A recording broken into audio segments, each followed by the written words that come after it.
800 años. ¿Se imaginan una guerra que dure 800 años? Suena fantasía, ¿verdad? Pues no lo es. Es la historia real de la Reconquista. Un conflicto que, bueno, no solo dio forma a España como nación, sino que de verdad cambió el rumbo del mundo. A ver, pongámoslo en perspectiva. 800 años. Es una cantidad de tiempo brutal. Es más tiempo del que ha pasado desde el Renacimiento hasta hoy. Piensen en eso.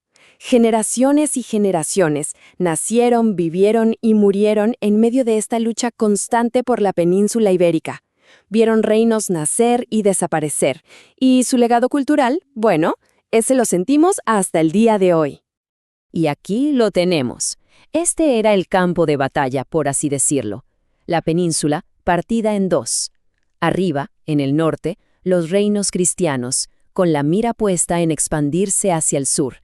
Y abajo, el sur, el riquísimo y próspero territorio de Al-Ándalus. Este mapa es clave porque no es solo geografía. Es, literalmente, el tablero donde se jugó esta partida de casi un milenio. Muy bien, entonces, arranquemos desde el principio. ¿Cómo empezó todo esto? Pues, como suele pasar en las grandes historias, todo comienza con una invasión. Una que sin que nadie lo supiera en ese momento, plantó la semilla de una resistencia que iba a durar, bueno, ya sabemos cuántos siglos. Ok, aquí tenemos un resumen rápido, como para ubicarnos. Miren las fechas. Todo arranca en el 711, con la llegada de las fuerzas musulmanas. Apenitas después, en el 722, pasa algo clave, la batalla de Covadonga, el chispazo simbólico de la resistencia. Luego, ojo, damos un salto enorme, de 500 años hasta 1212. Esa fecha es un antes y un después, y ya vamos a ver por qué. Y el cierre, claro, en 1492, con la caída de Granada. Cada una de estas fechas es un capítulo fundamental en esta larguísima historia. Pero a ver, es súper importante entender algo aquí. El sur, lo que se conocía como Al-Ándalus, no era simplemente el enemigo, para nada. Era un verdadero faro de civilización. Mientras buena parte de Europa estaba, digamos, en la Edad Oscura, ciudades como Córdoba eran centros de la vanguardia en ciencia, en filosofía, en arte. Un lugar donde musulmanes, cristianos y judíos convivían y generaban avances culturales impresionantes. Entonces, ¿la resistencia dónde nace? Nace en el norte, en las montañas, en pequeños reinos como Asturias. Y su avance hacia el sur no fue para nada una línea recta, ¿eh? Fue un proceso de siglos. Imagínenlo más bien como una marea muy lenta pero constante. A veces avanzaba, a veces retrocedía un poco, pero nunca se detuvo por completo. Ahora, de todas las batallas que hubo en esos 800 años, que fueron cientos, hay una que realmente destaca, una que lo cambió todo. Vamos a hacer zoom en ese momento, en ese día clave en el que un personaje que nadie esperaba cambió el destino de la guerra. El año es 1212, las Navas de Tolosa. Aquí se decide todo. De un lado, tenemos una coalición de reinos cristianos, una alianza bastante rara para la época. Y del otro, el gigantesco ejército del Imperio Almohade, una superpotencia que venía con un solo objetivo: aplastar la resistencia cristiana de una vez por todas. El choque era inevitable. Pero las cosas se complican, y mucho, para los cristianos. Caen derechito en una trampa. El ejército almohade les corta el paso, bloqueando el único camino posible a través de las montañas, un lugar conocido como el Desfiladero de la Losa. Estaban completamente atrapados, sin poder avanzar, sin poder retroceder. La campaña pintaba para desastre total. Y justo ahí, en el peor momento, cuando todo parecía perdido, aparece alguien. Alguien que nadie se esperaba. No era un rey, no era un gran caballero. Era, según las crónicas, un hombre del lugar, muy desaliñado en su ropa y persona. Un tipo de la zona, de aspecto humilde. Y aquí es donde la historia se vuelve casi una leyenda. Este pastor se acerca y les dice que conoce un camino secreto, una senda que solo la gente de ahí conocía. Imaginen la escena. Los reyes, desesperados, tienen que decidir si confiar en él. Y lo hacen. Guían a todo el ejército, en silencio, por esa ruta oculta durante la noche. Al amanecer, habían aparecido por detrás de las líneas enemigas. El ejército almohade no tenía idea de lo que estaba pasando.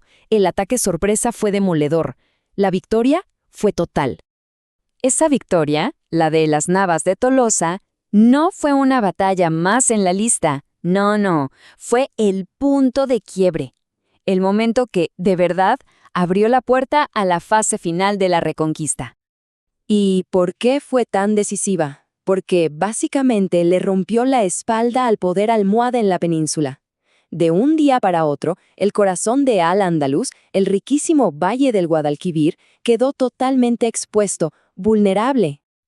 A partir de ahí, el avance cristiano fue casi imparable. Las grandes joyas de Al-Ándalus, las ciudades más importantes, empezaron a caer una por una. Piénsenlo.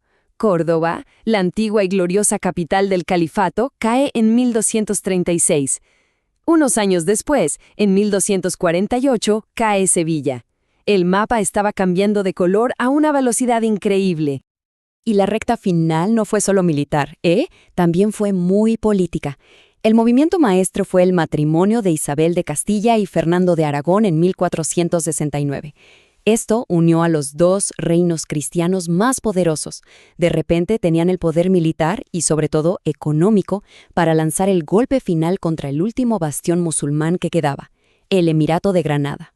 Y así llegamos a ese año tan famoso, 1492. Un año que lo cambió todo, porque la caída de Granada no fue solo el fin de la Reconquista. Es que ese mismo año, esos mismos reyes, Isabel y Fernando, financiaron un viaje, el de un tal Cristóbal Colón. Fue el fin de una era en la península y el comienzo de otra para el mundo entero.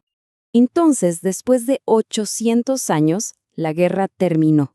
Pero su legado, su legado es increíblemente complejo. Es una mezcla de creación, de destrucción, de cosas que todavía hoy, siglos después, siguen resonando. Es que es una verdadera paradoja. Por un lado, este proceso forjó la identidad de la España que conocemos hoy. Creó una mezcla cultural única, que se ve en el arte, la arquitectura.